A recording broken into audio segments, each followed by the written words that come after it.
Well, I think we should start over there because Harold's been a big part of this the entire time, but he's been a behind-the-scenes guy, so a lot of you guys may not know him. So, you guys can start. I think speak for myself, Comrade Joshua Pineda. I think everybody's familiar with me. Hey, Harold Gray. Been started with Antonio from the beginning. We, with the idea, and been helping out in the background, and now, helping out in the foreground and trying to help organize this franchise DFW thing. So that's my main focus right now. Whoa! Ultimately, I've just been kind of a supporter, thinking this is a great idea and trying to help out, filming. Threw a few bucks towards the fund. Genuinely not much. I can't be the biggest donor. But you're consistent. That's the part that counts. Well, actually, I put a chunk of money for me into my camera, which doesn't hold a candle to those, but does have a nice long range and night vision, stuff like that. I'm Kit O'Connell. I'm a gonzo journalist and occupier. I've been involved with activism in Austin, especially actively since November of last year. I feel like, having been to New York and the Port of Houston shut down, I've seen some of the worst that cops have to offer, and it's really important to me that we create more transparency here, and so I'm glad to be involved with this.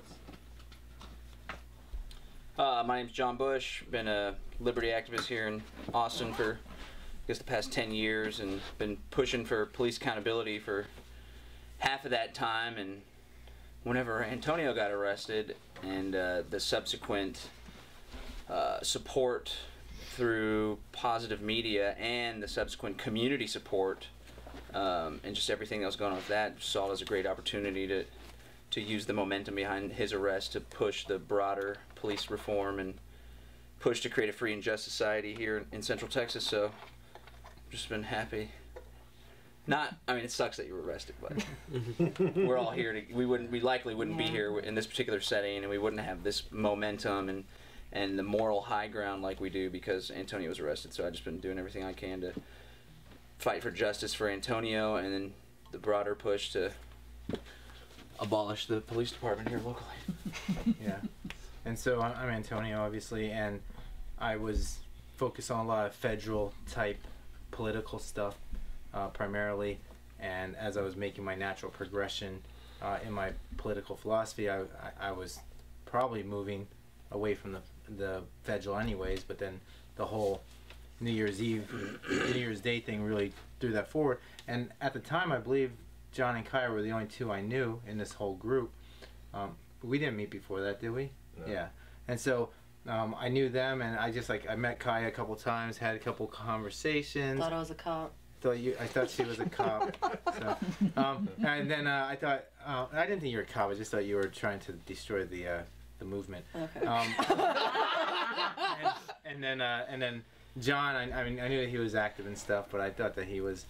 He just thought like a big-headed guy, like just thought a lot of himself. But the whole New Year's Day thing really, brought out a ton of people, and it reminded me of who my real community was, and I was introduced to a lot of great people who I didn't previously think were necessarily people who would rally behind me, and it really helped propel me forward in my own personal philosophy, and obviously I became pretty anti-police abuse and violence since then, and it's been great because our biggest supporter thus far has been Austin Police Department, just giving us more and more opportunities to educate people about how dangerous they are.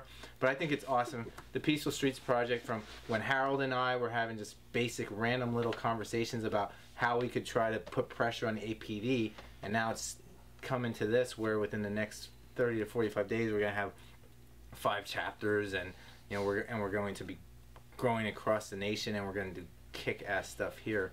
I'm really excited about it. I think that I've always wanted to be part of a movement that could literally change the world for the better, and I've quickly realized that political movements are not the way to do that. So I think that we're going to be able to do through this something that I just didn't think was going to be possible otherwise. And so change the culture. Yeah, change the culture, change the paradigm entirely. I'm excited about it. Hey, I'm Kaya. I'll be brief. I joined up with these folks. I guess it was pretty early on. I mean, it was, I think, one of the first meetings was it was you and Harold and John, and got pretty seriously involved right off the top. Right off the bat there. Doing organizing stuff for more than a few years now, and I guess I can just say that I think, well, this is now the third grassroots effort that I've been a part of in its transition from like hardcore community organizing to nonprofit status, and the other two are killer and transnational and still doing awesome stuff. Well, while we're out at our next cop watch, if it's next Thursday night or whatever, that time, whenever the next one is, I'll be available usually on Thursdays and Fridays and some Saturdays. That's when we can shoot. We can go over our new tactics. We can shoot the video that we're gonna later do DVD. So we need to have somebody there that's gonna do high quality filming of it, and to film us doing it.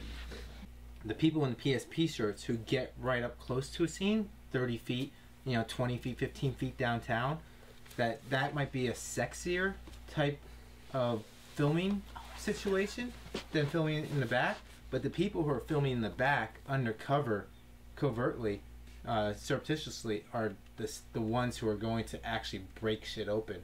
They're the ones who are going to capture the cops doing something completely foul, messed up. Those are the ones who are going to capture the cops committing felonies, and that is what's going to be the most valuable work for Peaceful Streets, because they try to malign us and talk about how we try to pick fights and how we try to interfere with police duties and stuff.